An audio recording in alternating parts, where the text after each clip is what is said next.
When people have an emotional reaction to what you say, it would be easy to, basically dismiss it or to try to thwart it as opposed to really receiving it, right? Yeah. To be like, wait, what just happened? What's up, UYWI family? Welcome to another episode of the Future is Here podcast, and where we discuss leadership principles that you need to lead this next generation. Of course, I'm here with my prolific co-host, Robert Aboitis. I'm Tommy Nixon, man. We're happy to be with you. Listen, if you've ever had, as a leader, you're moving, you're leading, and you've had some opposition, like you thought, oh, everybody's going to be for this, and then you got people on your team, or you got supporters, or you got people that you thought you were, providing for, and they're kind of like, nah, or there's that one person that's pushing back on you. This is the episode for you. And so we want to talk about the idea that there's a gift actually in the resistance, that it's not like, hey, I just need to control these people. I need to shut them up. I need to deal with them. I need to let them go. I need to fire them.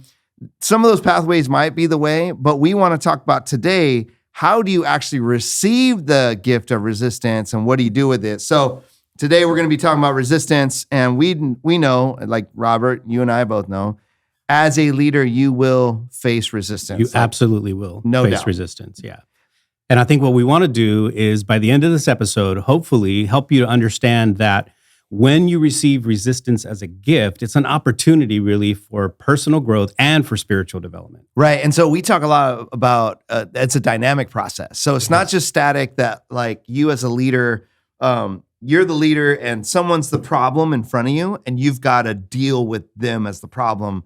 We're talking actually that if you can see that as a gift, that it can go both ways and not only help you as a leader, but help that person and then help the org kind of move forward with your vision and mission. And so we know, like, just the basic definition of resistance is based to be in opposition to a change that is being introduced. That's usually where it starts, right? You come in as a new leader, there's some idea, some thoughts, some new culture, some new norms that you want to implement, maybe a new vision, a new strategy, whatever it is, something new that you're introducing to the organization. And sure enough, there's going to be that one person, several people, maybe some other things. We're going to talk about other places where resistance comes from, but you're going to be met with resistance to that change. Right. And so for you guys out there, so even if you're starting something new, you will encounter resistance, especially if it's hasn't been done before or hasn't been done how you're doing it, or you will experience that, no doubt. And then, in the different seasons of the trajectory of that organization or church or youth group or whatever it is, business. And then, like you're saying, if you taking over for somebody, you got promoted, you like, for me, right? I took over you came into a new organization for Dr. Larry Costa. And so, and there are some different changes, right? Which, mostly national conference, but, people are like, there's resistance to that. And so there's a kind of a change management, learning as you engage in that. But specifically, we want to talk about resistance today and what you do with that. And so for us today, Robert, what are some of the core kind of different types of resistance that we see with our leaders? Yeah, man. Well, first, let me just say this. I think for the leader, what's disheartening or can be disheartening or challenging about meeting resistance is, you come in with all of these hopes and ideas, and we fully believe that genuinely you're trying to make things better. And you're excited about it. And you're excited about it, and you're trying to help, and you're like, man, this is what's going to happen. It's going to be so great. Look at, these are all the things we're going to do. And then you're going to have those people are looking at you side-eyed like, we'll see. Or those that'll be like, no, we don't want that. Yeah. Right? This is what we've always done. So you're going to experience a lot of different resistance from a lot of different places. But let's talk about where some of that resistance will come from. Yeah. One place is you're going to meet up against cultural resistance, right? So you might have differences in cultural norms and traditions and values. Maybe there's different expectations, right? Especially if you're coming into a diverse environment, there could be a lot of different cultures that you're not used to engaging with. Yeah. And you're going to feel like there's some resistance to that. Yeah. Especially if you're let's just be honest. If you're coming in and you're trying to create some kind of whitewashed schemed right? That people are gonna feel resistance to that because that's not what they're used to experiencing in their culture. Yeah. And part of that too, friends, that I want to make sure you understand is if you don't have a framework for that, if you're not aware to like cultural, ethnic values, traditions, expectations that are embedded, like church culture stuff. Like, right. And then when you lead an organization like ours, right, where people are coming from a whole bunch of different places, you have to be aware of all that stuff. And that means you have to up your IQ in those areas and be willing to be open and learn in that. And so one of the gifts of resistance especially the cultural resistance piece, is that it opens you up. If you're humble enough, you are like, hey, you can get guides. And one of the ways that this has helped me and to see the gift of resistance is to ask for help. Hey, can you help me understand this? I'm confused. Like, where did I go wrong? How come everybody got weird when I said that or made that joke? Or like, be humble enough to want to grow in that. I remember when I was part of a predominantly Asian church and I was on the speaking team. And then there were a lot of Korean Americans. And then I was working with a bunch of other Korean pastors and the stuff that we were doing. Man, I kept on putting my foot in my mouth. I just kept on like failing. And I had to get guides to go, hey, I'm really familiar with these other spaces. Help me in this space because I feel like I'm messing up. Well, you have to at least ask. And so that can be the gift of that. And so, yeah. Well, and from an urban leader perspective, one of the challenges with the cultural resistance is that a lot of times as urban leaders, we're going to be put into places where the dominant culture reigns. That's right. Yeah. And we're going to try to bring in our own cultural norms or some of maybe our own culture into that. And that's where we're going to see a lot of resistance. Yeah. And so making sure, how do you frame that, understanding that that's what's there. And then when we talk a lot here about keeping the end in mind, where you're like, hey, we still have a vision that we're trying to reach. When you have those whys really tight, it gives you the resilience to be like, okay, this is part of us getting to that vision. So, and I think the discernment's hard about how much time and energy you're going to give to educate people, to draw them in, and that part's tough. Hit us up for coaching, but that part's tough. Another one I think that we look at is, so you have cultural resistance, right? And again, too, friends, it's not just ethnic or cultural in that sense. Church culture. And org culture, business culture, culture, dominant culture, power cultures. There's all kinds of culture. All that, right? So you have to be aware of that wherever you walk into, there's a culture there. Whether it's intentional about it being created or not, it's there.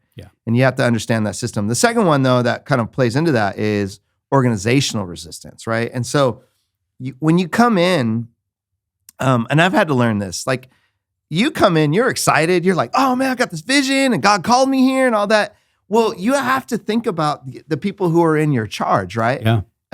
In your care, not your charge, right? Yeah. The people who are in your care, you have to think from their point of view. Oh, a new person's coming in. Am I going to lose my job? Am I going to be demoted? Am I going to, are my responsibilities going to change? Is the whole vision of this going to change? And how does that, you have to think as a leader, how is that going to affect them? And if you're not aware of that, you're going to get this resistance and you're going to be like, well, they just need to get in line. Have the wherewithal to be like, well, think about it from their point of view. And when you think about it from their point of view, then when you engage them in conversation, one of the things I do is I bring it up. And I just go, hey, I know you might be worried about your job. And then I'm really honest whether they should be or not.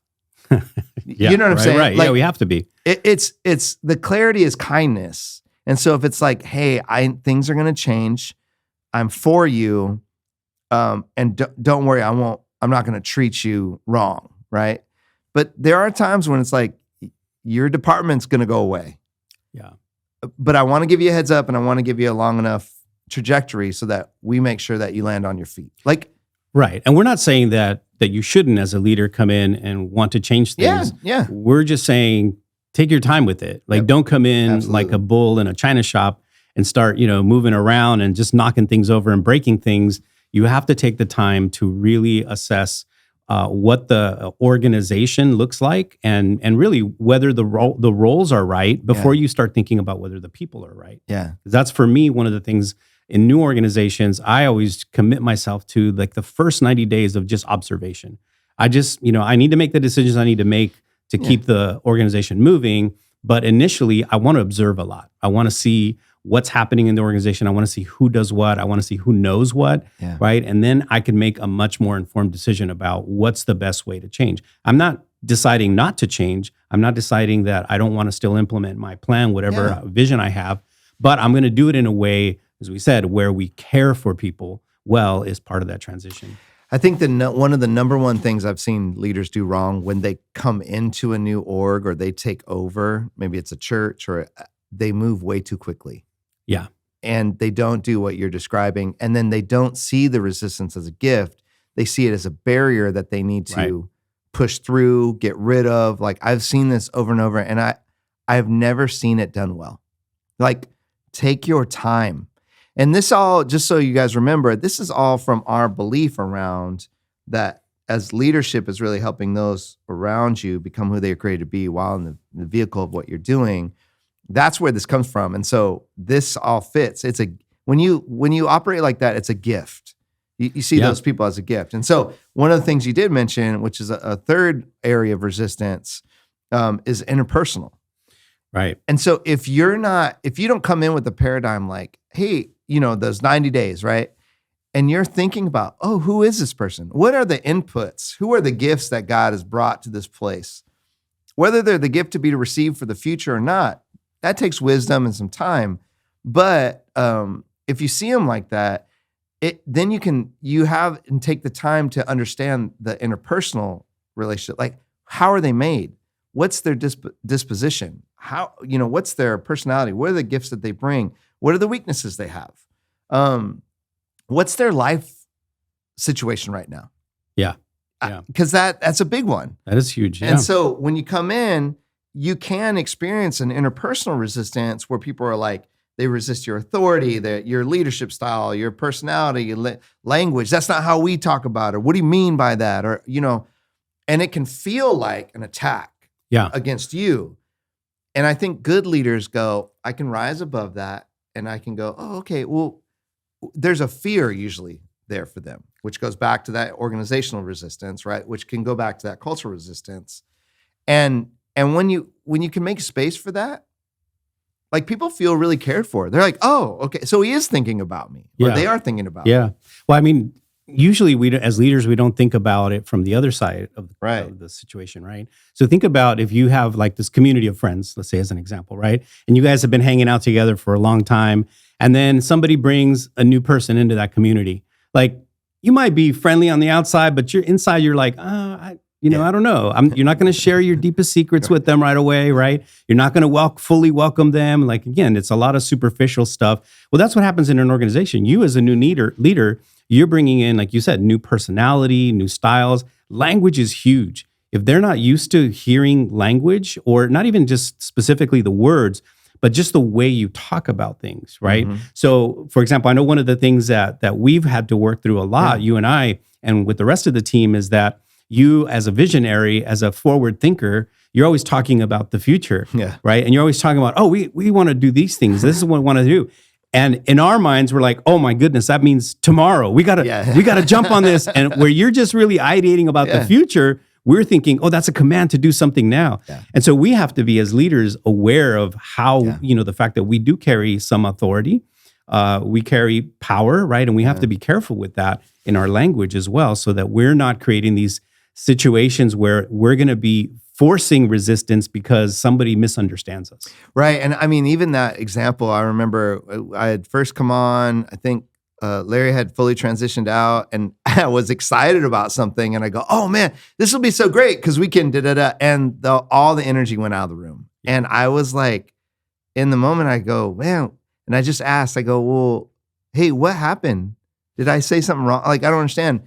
And you were the one that spoke up, and you're like, hey man, like, it just feels like what you're saying is we got to make another shift. And I was like, oh no, I'm talking like 5 years down the line. Like, what we're doing right now is what we're doing. It's great. And then literally, like, it was a collective like sigh. Everybody's like, oh, okay, cool. And it's taken 5 years or so to get people to a place where they're now, they're now coming to me going, hey, Tommy, I think we can go do this. And they're changing pace. Right. Which is really, it's actually really beautiful, but it's taken that long to make sure.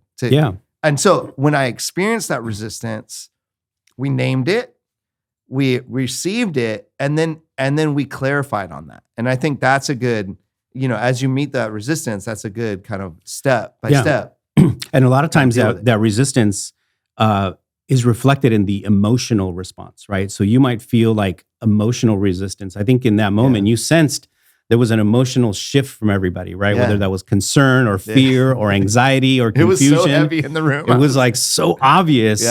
And that's a form of resistance. When people have an emotional reaction to what you say, it would be easy to, basically dismiss it or to try to thwart it as opposed to really receiving it, right? To be like, wait, what just happened? Which I really appreciated about you because you were like, wait, I don't understand what happened. You came in wanting to, communicate something beautiful and futuristic and exciting. And we were just like, nah, bro, don't bring that stuff. Yeah.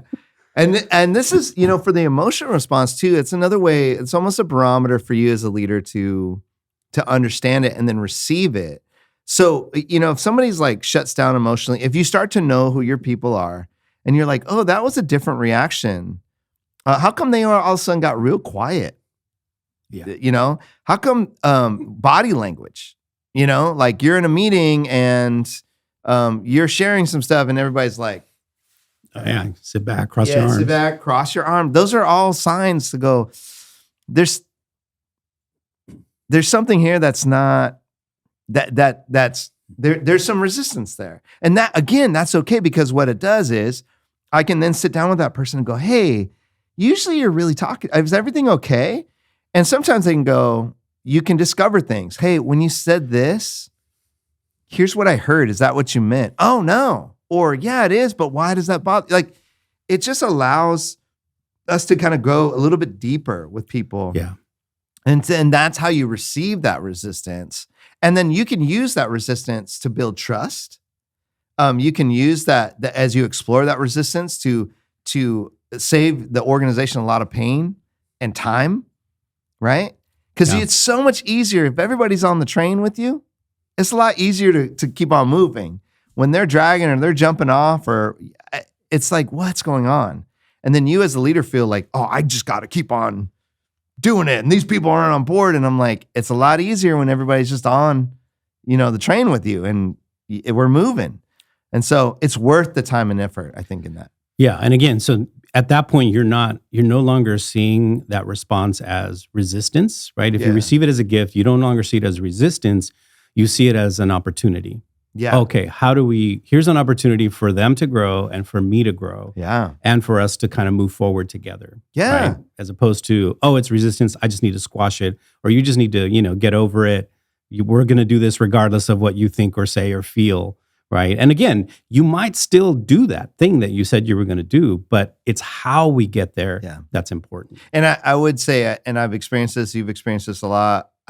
There is a way to do this, move people on and still be good relationally. Oh, absolutely. You can actually have the conflict or you can move somebody on or you can but there's a better way to do it, which we don't see a lot in nonprofits and the church and Christian spaces. Like, we are horrible at this. And that's why we're bringing this up.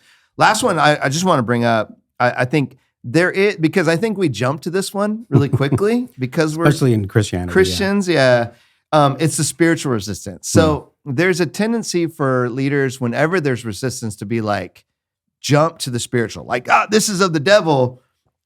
And this, I want you to be careful of this because it's easy then to demonize literally a person. Yeah. Like Satan's using you to stop my vision for what we need to do. You know what I mean? And I'll be honest, it's rarely that. Now, when it's a person, you know what I mean? It's not, sure, I've heard stories like this person was doing witchcraft or, you know what I mean? I'm like, we're not talking about that. Yeah, we're talking about like, hey, there's usually something going on. God's up to something.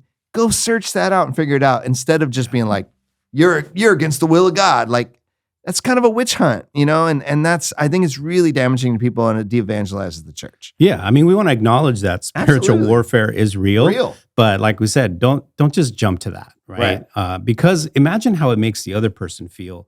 And we've heard stories about this, right? Where pastors or leaders are basically, you know what, you're letting the enemy use you to defeat what God's will is in this.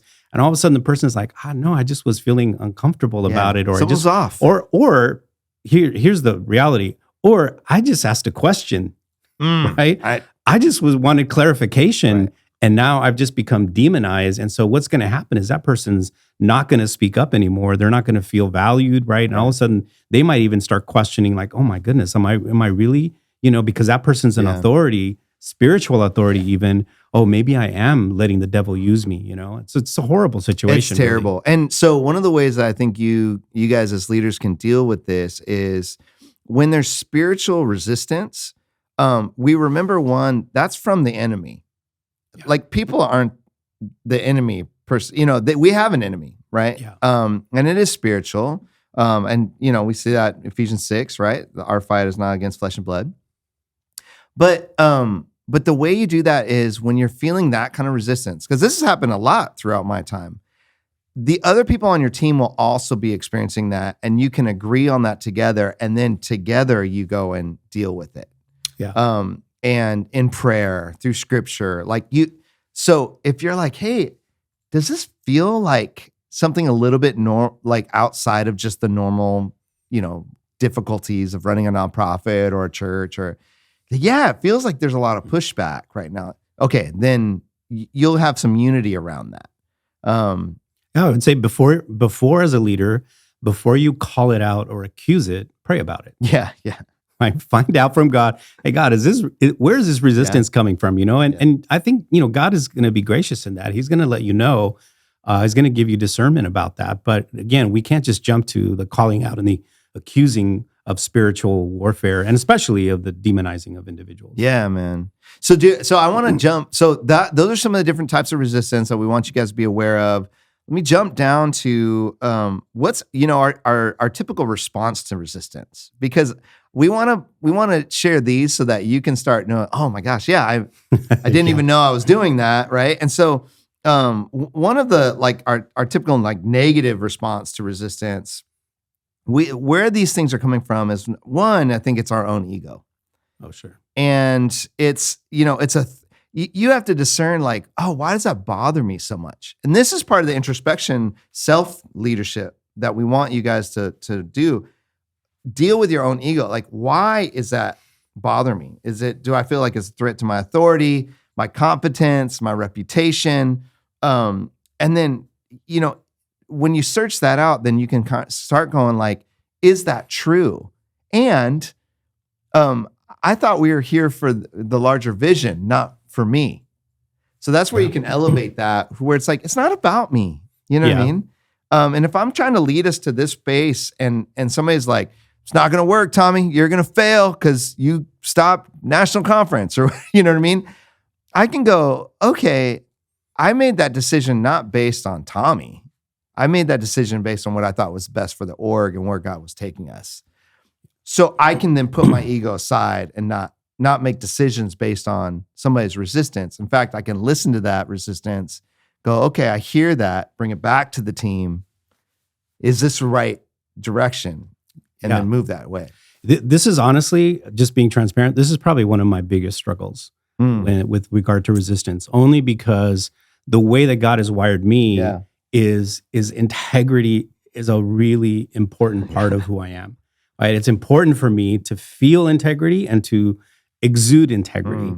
To the point where in my early days, my younger days, I was a perfectionist, and I just treated people as less than. And so I have since, grown a lot in that and recognize it, but it's still there. So sometimes when people question something that I say, I see it as an affront to my integrity right away. Yeah. Instead of really thinking about, well, wait, why are they asking that question? Did I say something that might have been offensive or difficult to understand? But I still struggle with this once in a while. In fact, it happened to me not too long ago in a board meeting, and I think I came to you and I told you about it, where they questioned something financially. And I just saw it as like an attack on me personally. And I was like, it wasn't until after the meeting, I was like, wait, why do I feel that way? Why is this? They're just asking questions, There wasn't a personal attack. Yeah, it's their job, right? Yeah. But I totally, where I experienced this the most is with my wife.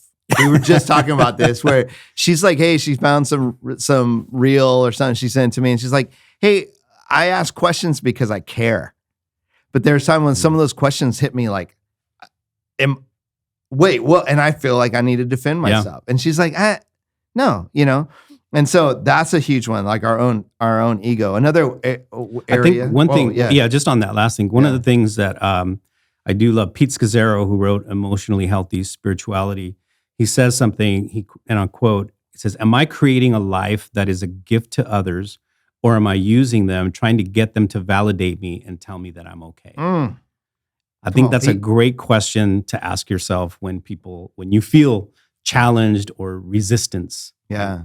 And this is the biggest one to probably get over to really receive the gift of resistance is the ego one. The other ones, a couple others really quick, like prior trauma. Realizing that, and it goes both ways, both for you as a leader. When you feel resistance, you like, oh, I got, screwed over by this last thing. I don't want that to ever happen again. So I'm going to get rid of this person, or I'm going to push back, The other thing too is on them. I think in that example we used earlier, when I brought that up, there was some trauma there as far as like, which way we're going to go, and we're going to have to change. And, that people had experienced in different places. And so that's one for sure. Right. Another one would be impatience. I think we, as leaders, sometimes we get impatient about the change that we want to see and the things that we want to implement. And so we can become frustrated because it's taking too long for them to get it. And so what happens is I end up kind of lashing out, right? If I'm not seeing progress on my goals, if I'm not seeing efficiency in the organization, if I'm not seeing the movement toward the thing that I want to see, I can get very frustrated. And then from that point forward, from my frustration forward, every question I see is resistance. Oh, that's right, dude. Oh, that's good. And that's one of the things too I've had to work really hard on. Because I'm like, come on, And then that's where the self-righteousness can come. Because I'm like, dude, you can't run as fast as I can. Like, what's the matter with you? Like, what I mean? And that's so damaging to people. And it's so ugly for the leader. Be that self-righteous, and it's gross. And so that's definitely one. I think that connecting that fear of failure, your feelings of rejection, there's loss of control, there's the pressure to perform, there's all these things that's a huge one too, that come. And what we want to tell you is like, hey, calm down. There's a gift here. And if you can recognize these things that they're welling up in you and go, it's okay. Here's the secret sauce of this. This is the faith journey. Yeah. Because you have to then literally, I did it this morning, where you have to stop, you have to meditate on God's word, you have to pray and go, God, prayer of release. I can only do what I can do. I can do nothing apart from you. And if I think this is a better way of leading, that means that I can be patient, right? Fruit of the Spirit. I can give people the space. I can pace at a slower pace, so that everyone in the org or the church can come with me in where God's leading us. Yeah. And that takes a lot of faith. That's one of the... And a lot of work. A lot of work. And that's one of the underrated things of leadership. Nobody wants to do that kind of work. You know why? Because no one sees it. No one's going, hey, Tommy, great job at pacing. Well, what they say is, oh, dude, that was crazy. You guys did this, or you did this. You killed it at this, or you killed it at that. You were fire on this. Yeah. It took 3 years to do that. And a lot of the stuff that we're talking about will benefit so many other people that people won't be excited about. Yeah. People don't talk about that part. No. Yeah. People will not talk about the part of, oh man, Tommy's really grown a lot. Yeah. Yeah. Nobody cares about that. Nobody cares about that. They're like, oh, dude, hey, Tommy, great job being patient. Like, no. But here's the beautiful part about it is it's all the work that we do internally that shows up externally. Yeah. To think that all of this external stuff can happen without the internal work is a mistake. Yeah. I think if you want to be a great leader, a healthy leader, then you have to be able to do the personal work, which is going to build resilience. It's going to help you learn from setbacks. It's going to build perseverance in you, right? Because this may not be your final assignment, right? You may move on to other things. Exactly. So how beautiful would it be for us to learn how to embrace the resistance as a gift here so that in the next place, I do it better, and we just keep getting better and better. And then it leads to a spiritual maturity as well. It strengthens our faith, right? It helps us trust in God's plan, that God is sovereign over all of the things that we're doing, right? It deepens our reliance on prayer and self-inspection. I mean, all of those things. These are all beautiful things that help us grow, and in the process helps others grow, and then also helps us accomplish the things that God has assigned to us. And so think about this as just a vision, friends. Like if every place that you went, people were like, oh man, I had this one boss, or I had this one pastor, I had this one manager, executive director, whatever it is. And they were so great, and they walked with me, and you know what I mean? Like in every place you just kind of left that. Yeah. That's amazing. And I don't hear those stories a lot. Every once in a while, somebody goes, yeah, I learned this from this person that I came across. That's the type of leaders we need. And those are the type of orgs and churches that we need to see. Because what I hear is a lot of the opposite. Yeah. Like a lot of the opposite. A lot of the hurt. A lot of it. Not a lot of the health. Right. So, that's bars. And just, and just as we kind of wrap up here, man, just a couple things. What are some strategies? I think just some quick strategies on a personal level. You have to cultivate humility. Yeah. I think you have to, and part of that is recognizing your own limitations. I think it's important for us to learn as leaders to communicate effectively. That's a big one. It's a big one. It's a big one because a lot of the resistance we meet, honestly, is, in my experience, is because of a lack of clarity, right? And where you're going or what you're asking Spend the for. time to have the conversations. Spend the time to have the conversations. We also need to practice transparency. I think that's important to build trust, right? And here's another one too. We got to seek wisdom from others. If we are meeting with resistance somewhere and we don't know what to do about it, don't just like dismiss it or like squash it, right? Those are the two things we tend to do. Go seek wisdom from others. Invite others into that conversation. Go, hey, I have this thing I'm dealing with. What's been your experience, right? And many others, right? Yeah. There's wisdom in the counsel of many. So I think that's really important. I think on the practical side, we just got to learn to respond with grace and love, man, to people. Yeah. I think that's part of caring for them, looking for peaceful resolutions. Earlier, you were saying, you could do this in a way where you maintain the relationship, right? Which is really, really important. Which is all about those conversations. It's all about those conversations, right? We have this thing, won't get into now, but calling, we either mentor somebody up or we mentor them out. Yeah. But in both cases, we're being a mentor to them and helping them. You have something called Best Idea Wins, I think one of the practical things in the org is just Best Idea Wins. And that actually invites resistance. You're going, hey, so what we do here, we have you created this whole ideation process, right? And so somebody comes with an idea, here's my idea, but we come going, tear it apart. Yeah. Like, I don't care. Best Idea Wins because we're still about the vision. So it's not about the ego, but we've built that into our organization. So I'm not hurt by it because it's not about me. It's about, is this a good idea? And then we have a scorecard on it. You create a scorecard. And so the scorecard could just go, not a good idea. But maybe that bad idea moved us to a better idea. And so when you have Best Idea Wins, then you're actually inviting it and you're creating a safe place. And when there's a safe place so people can say, I don't agree with that, or I think differently. Or have a better idea. I have a better idea. Like, receive that as a gift. That's beautiful. And so that's actually one of the things as well. And then another one I think was in doing that, you create the space for it. And I tell you, friends, it takes time and energy, but it's worth it. Your people will be indebted to you. I don't want to say indebted.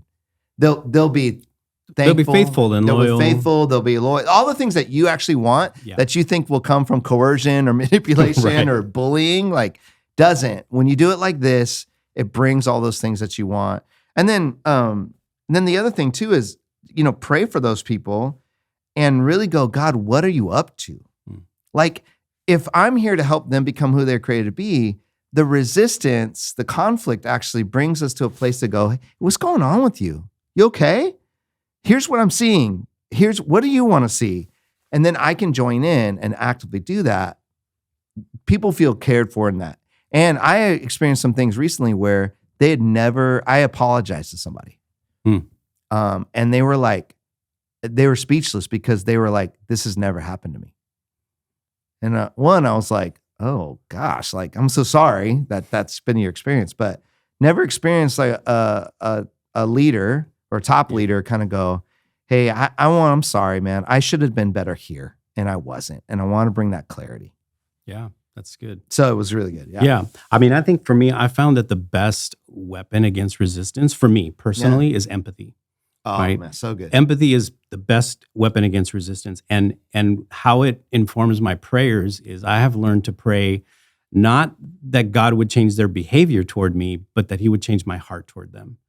And that prayer has saved me from a lot of unnecessary conflict, really, and allowed me with empathy to see through God's eyes what that person might be experiencing or seeing or feeling. So good. And then I can have, like you said, the deeper conversations with them about, hey, what's going on here? How do we work together, to move this forward? Or maybe I'm not seeing something, and because of the empathy and because of the conversation, they point out something that I didn't see. Right. And I go, oh, you know what? You were right.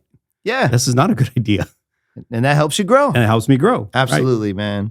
Well, friends, we hope that this has been really helpful. And so the takeaways that we want you to make sure that you take away is, one, you will face resistance and opposition. We see it as a path to growth, right? And progress is not a barrier to it. It's actually essential for healthy organizations and churches. And as you receive that as a gift, it's an opportunity for personal growth and spiritual growth. That's dynamic. It goes both ways.